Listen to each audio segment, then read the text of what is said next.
to Kronos Employee Training 6B, Time Off Request for Hourly Employees. So today, training topics we're going to take a look at. First of all, please follow the policies in Chapter 5 of the Employee Handbook for time off requests. And now we're going to take a look into the system. So we're going to go to the web here, and we're already logged in. So time off requests we're going to find from My Home. So if you click on the My Home button, and one of the options is My Time Off Request.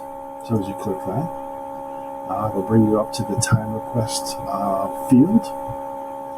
So in the upper left-hand corner, you'll see time off type. So you can choose the type of time off that you'd like to request. We're going to be updating this very soon to match our policies. But let's say I want to choose vacation in this instance. Right below time off type, you'll see accrued balance details. You can toggle this between other types.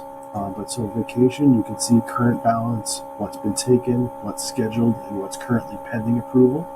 And so you can see there's some things, sick time that is on this calendar already approved. And you can see these in the dotted lines that are currently pending, and different colors for different types. But let's say we want to do a request. So vacation, we're going to start a request over here on the right hand side. So as we click this button, it'll bring up a pop-up screen, and all of the time off types will have the same similar screens. So as I go into request type, there's 4 different options. The first is full day, multiple days, partial day, and partial day start stop. So full day is relatively easy. We would, as we choose that, the screen changes a little bit. We would get to choose the date. So let's just say that, for example, I would like to choose Monday, the 19th. Populate that. I can type in a comment and click submit request. I'm going to cancel this, and we're going to go back and do another request. This time we will change the request type to multiple days. So the multiple days is a date range from a certain date. So let's just say the 19th, and we'll go through the end of that week, the 23rd. So the only thing to note here, as we go back and look at this calendar again, is the system doesn't know your schedule as you're requesting time off. So if this assumes that you are scheduled to work the 19th, 20th, 21st, and 22nd, and 23rd, and that you want to use a vacation day for each of those days in that time frame as being a multiple date request. If you're not scheduled all those days, or not requesting to use time all those days, because maybe there's a day off in there, you would do a request only for the days that you're requesting to use vacation.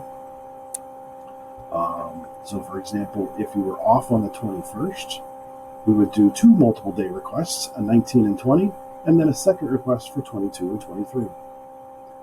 Once you have that selected, you choose the number of hours per day. So that would correspond to the number of hours that you work in a shift. So let's just say 8. I can type a comment to let my manager know about my request, and then click submit request. I'm going to cancel this one, and we're going to go to the next one. I'm going to have to start over real quick. Apologies.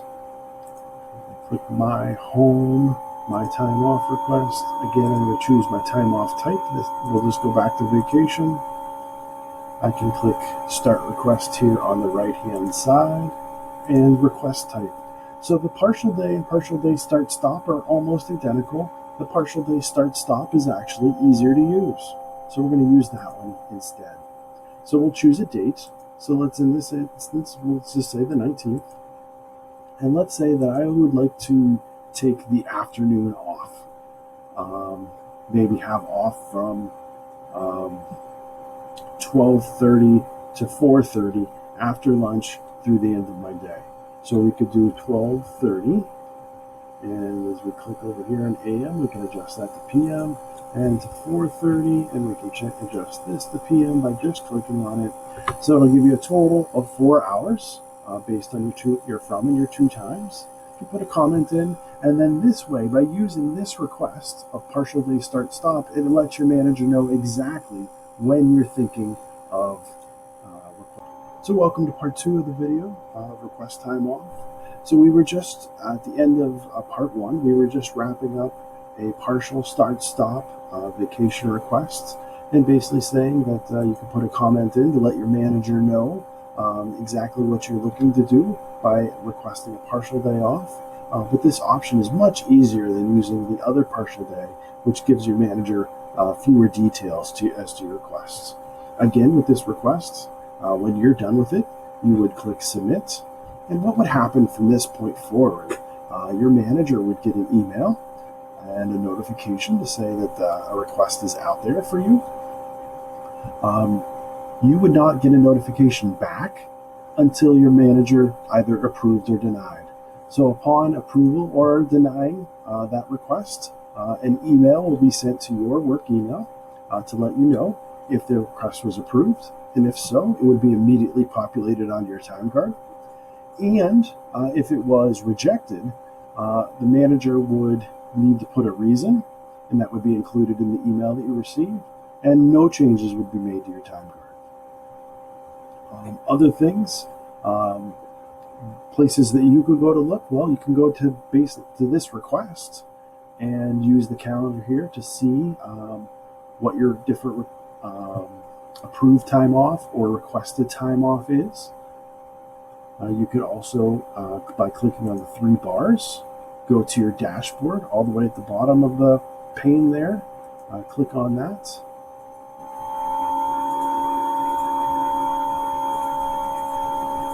And if that decides to load, you'll be able to see that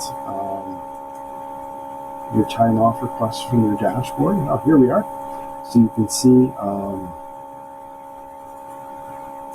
apologies, self-service.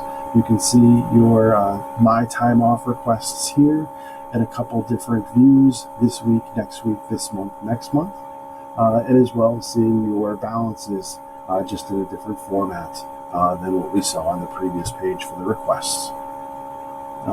So thank you for watching our video today, and please be on the lookout for future videos.